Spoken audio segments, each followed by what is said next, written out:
He flies out of Salford MMA and hails from Manchester, Theo, Coley. And his opponent fighting out of the red corner, weighing in at 83.4. He's 28, stands at 6 tall.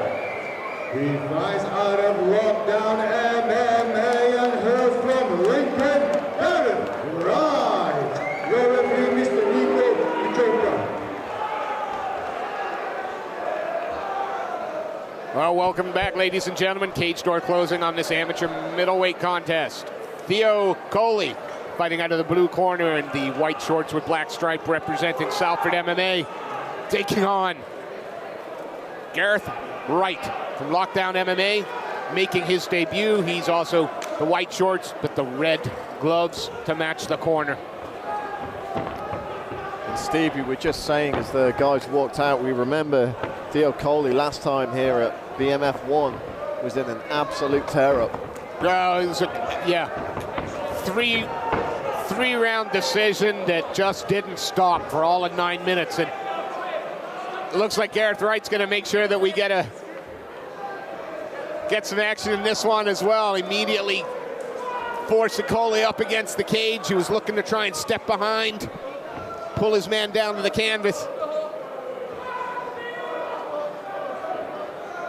Yeah, we saw the punching power of Coley last time out, so I'm sure Gareth Wright's seen that as well and has maybe decided that close quarters is how he wants to play this, and you certainly couldn't blame him for making that decision.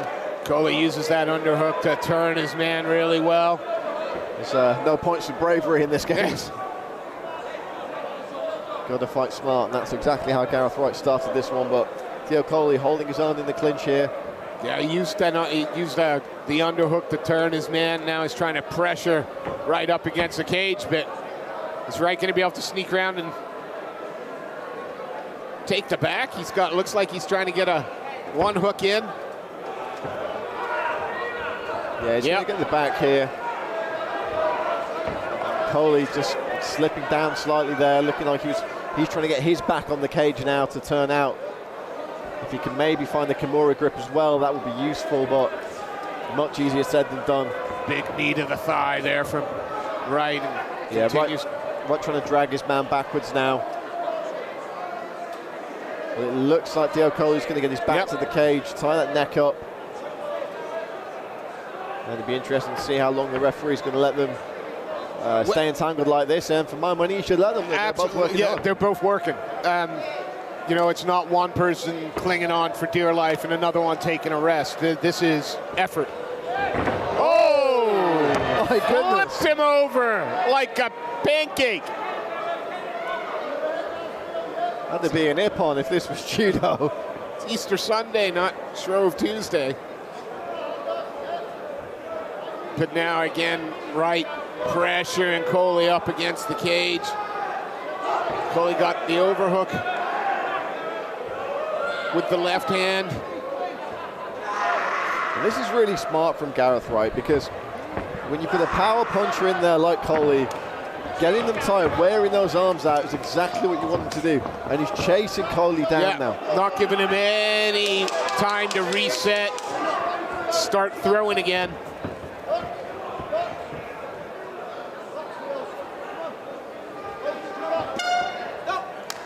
Good first round there from Gareth Wright.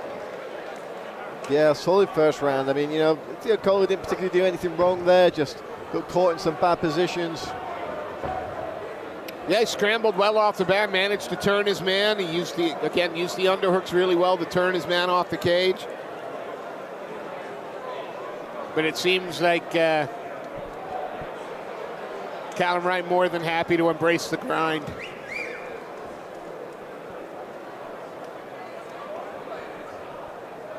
I think one of the crowd was just whistling at you there, Steve. Well, they're only human, Brad. It's terrible that the intermissions have to fight them all off, Brad. You're the kid with the accent. Yeah. Well, the seconds are cleared. Coley wants to keep this at range a little bit more. He doesn't want to be defending the pressure. You know, Coley looks like he's just been out for a stroll in the park as well. He does not look phased at all by the fact that he's locked in the cage with a guy like Gareth Wright looking to punch his head in. And you can't buy that kind of calmness and composure. Nice right hand from Wright. Yeah, again closes the distance and gets that clinch game going. Again, trying to step behind, reap that leg. Just chipping away.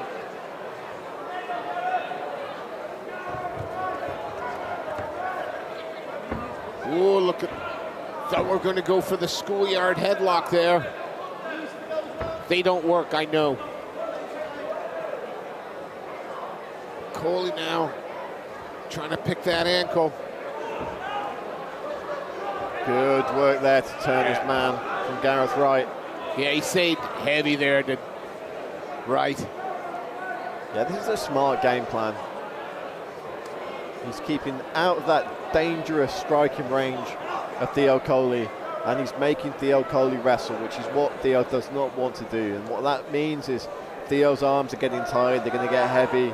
He's not going to have the same zip in those shots.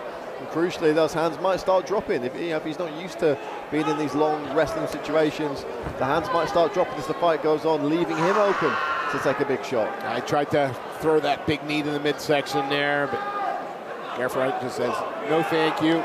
It is the schoolyard headlock. It's not a bulldog choke. Well, he's using it to throw his man, but you know, when you that's what happens. High risk sacrifice throw like that, if it doesn't work, you're in a bad spot. Yeah, I put Von Lee in that headlock, and this is what happened to me, except he choked me out. Thinking it took about 7 seconds. So these guys are doing a lot long, doing it a lot better. But this is, you know, again, young fighter making his debut. Good venue, big crowd, and he's fighting smart. He's not fighting with his heart, he's fighting with his head. That's exactly what you want to see. Oh, takes a left hook there. But just keep it getting wild.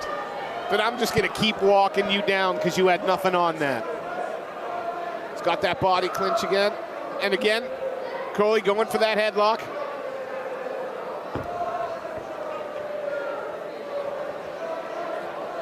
And, you know, maybe just a bit of desperation there on the part of Theo Coley, looking for that headlock takeover just because he can't find another way out of this situation. Right now, he's losing the clinch battle with Gareth Wright. Every little hammer fist there. And Wright doing enough to keep the position here. Looking for a weird, almost inverted single leg. It's not going to work. No, you're not going to. Nico Joker just having a word about making sure the placements of the shots. Yeah, he's had to warn Gareth Wright a couple of times, and look, not intentional. And I think Theo Coley is complaining about that there.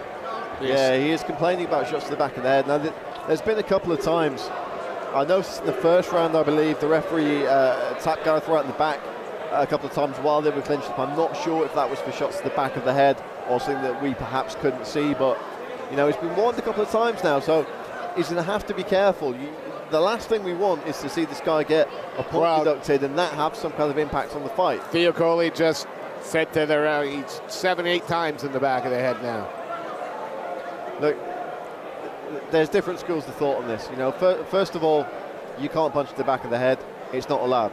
Second of all, you could be throwing a punch to a legal target area and the opponent can turn their head into that punch, making it an inadvertent illegal strike.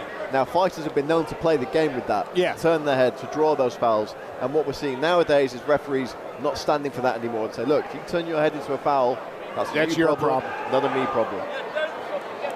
Regardless, Gareth Wright is going to have to be careful on that shot placement. Absolutely. Well, it's going to be interesting now. Final 3 minutes. See if Theo Coley's got, he hasn't taken anything really in the way of damage.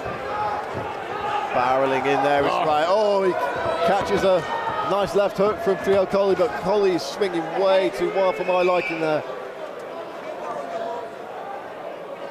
Wright managed to slip under one of those shots. Forces man up against the cage. He's got a body lock, but Theo Coley's he's gonna work to try and change this position, but Gareth Wright embracing the grind now. Yeah, that's one of the things that made Theo Coley's last fight so entertaining, the fact that he was willing to just swing that left hand like it was the only left hand he's ever going to throw in his life. Now, that's great when it lands. When it doesn't, it leaves you open to getting crushed up against a cage like this. But when he comes up against a sharper striker, they're going to make him pay real bad. And now we see the break. 10 round. 10 round. Let's go. Craig? I'm not. Whoa! Look for the teeth to the head there. Theo Coley, but again, he's getting himself wrapped up here. But every time he goes over the top of the head. I mean, that's just not good MMA. Turns into him nicely, though. But you figure all Wright's got to do is just keep this forward pressure on, keep him up against the cage, keep looking for the takedown. He's fighting a very, very smart fight. If I'm going in there against the guy who's got the power to take my legs out from underneath me with one shot, I'm not going to let him land that one shot. Absolutely. I'm going to stick to him like glue for the full 9 minutes, and that's exactly what Gareth Wright's doing here. Chipping away is Gareth Wright. It's all well and good for us as commentators or people sat in the stands to say, come on, guys, have a fist fight. You're not the guy getting punched in the head. Right. I'm not the guy who's willing to climb onto the other side of that cage door and have it closed. So, but it just seems to be a lack in the MMA game. Yeah, and you know, you've got to credit Gareth Wright for exploiting that hole in the game. Well, if you're going to come in on your debut against a man you know's got some power in their hands, you're not getting paid to make it pretty. You're an amateur. You're not getting paid. Win the fight. 10 seconds left to go.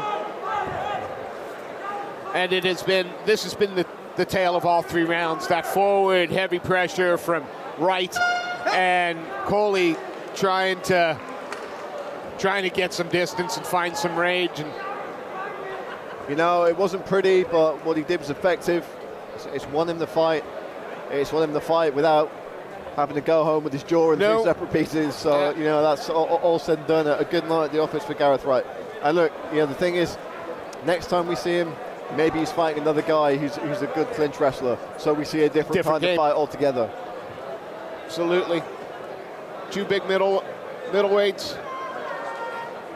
Mr. Seth Khan makes his way into the cage. We'll give a quick shout out to Feel Supreme, to DN4 Photography, and with no further ado, let's have Mr. Seth Khan make this result official. Fighters to the center of the cage, please. Fighters to the center of the cage.